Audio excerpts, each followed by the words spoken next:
This video is part 7 of an ongoing series looking at WD Gann's work. I'll be demonstrating how Gann made his trades using cycles, and I'll show you how to apply the same techniques to the markets you follow.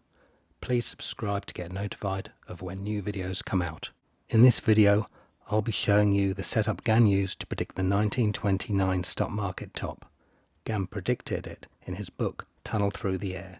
It led to the most devastating stock market decline in history. This is a classic Gann setup. You can see other similar setups in our other parts to this series on our channel using the Gann Research playlist. But first, I need to talk about some of the background work and research that needs to be done before you can even start looking at Gann's techniques. Gann did a tremendous amount of research, and back then, in the 1900s, it was all paper-based. Now we've created what we call Aspectarian files to save hundreds of hours of time compared to the Ephemeris files Gann used.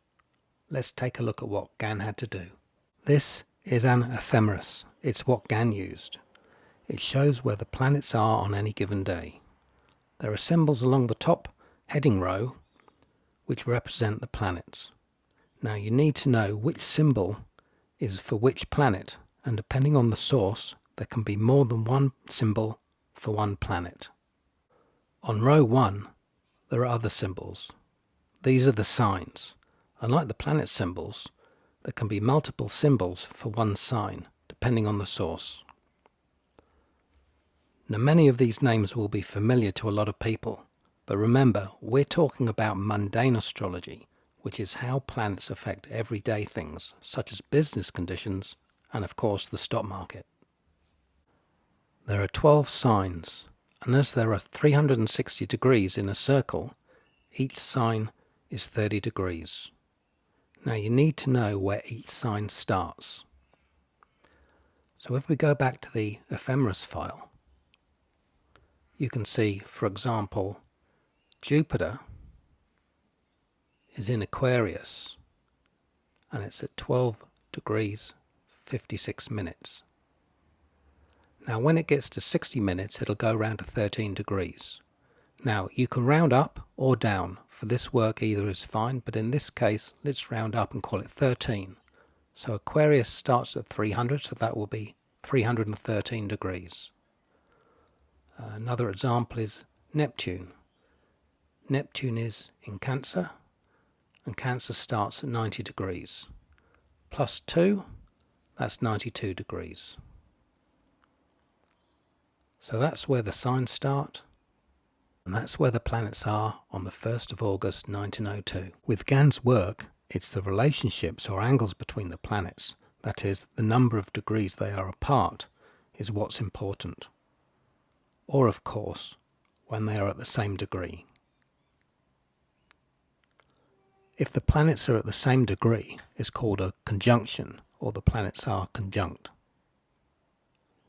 When they're at 90 degrees, they're square. When they're at 180 degrees, they're opposite. And when they're 120 degrees apart, it's called a trine. Now there are, of course, other angles, but these are considered the most important in Gann's work. Now there's something called an orb. That's when the aspect isn't exact, but the planets are close enough to an important angle to have an effect.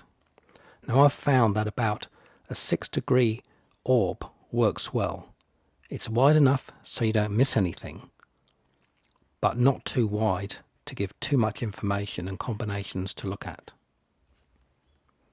Now back to the Ephemeris. Now we've got Saturn at 293 degrees and Mercury at 116. So they're 177 degrees apart and opposite. We've got Jupiter at 313 degrees and the Sun at 128. So they're 185 degrees apart, and again they're opposite.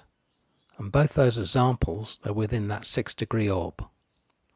We've also got Venus and Mars, both at exactly 97 degrees, so they're conjunct.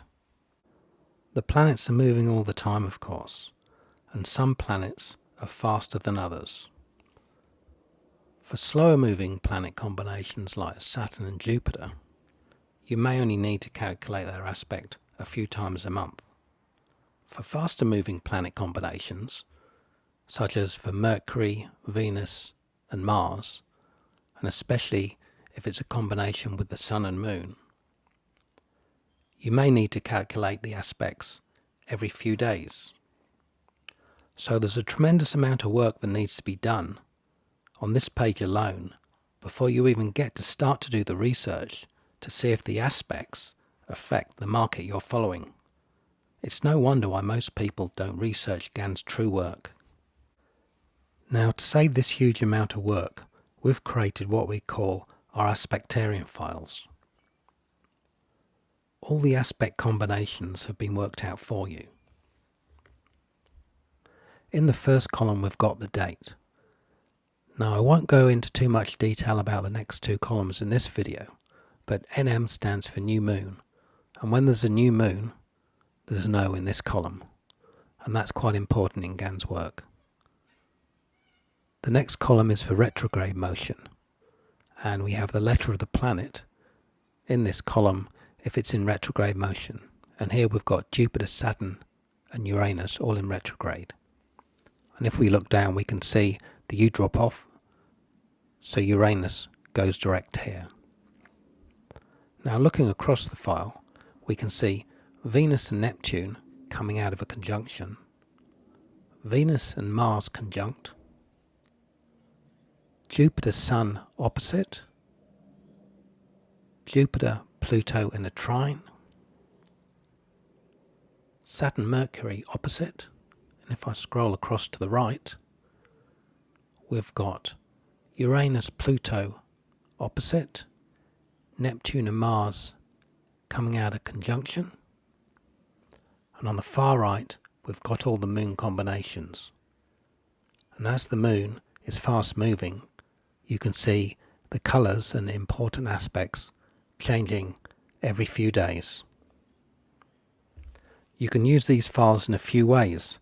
Either look through the Aspectarian files to see important planet combinations, then look to your chart to see if any important highs or lows occurred, or find the important highs and lows, or indeed large price moves on your charts, because it's not always the high or low where the aspects occur, and then look back to the Aspectarian to see if any important aspects happened around that time.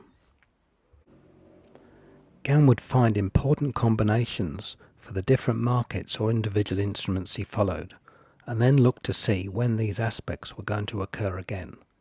Because the planet aspects are one thing that can be predicted with certainty, Gann was looking for and finding the link between price movements and planet aspects.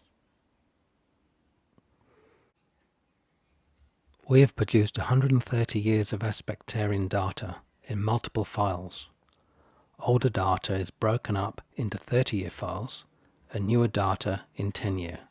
Of course, not everyone will want to go back to 1900, and of course not all investment data goes back that far.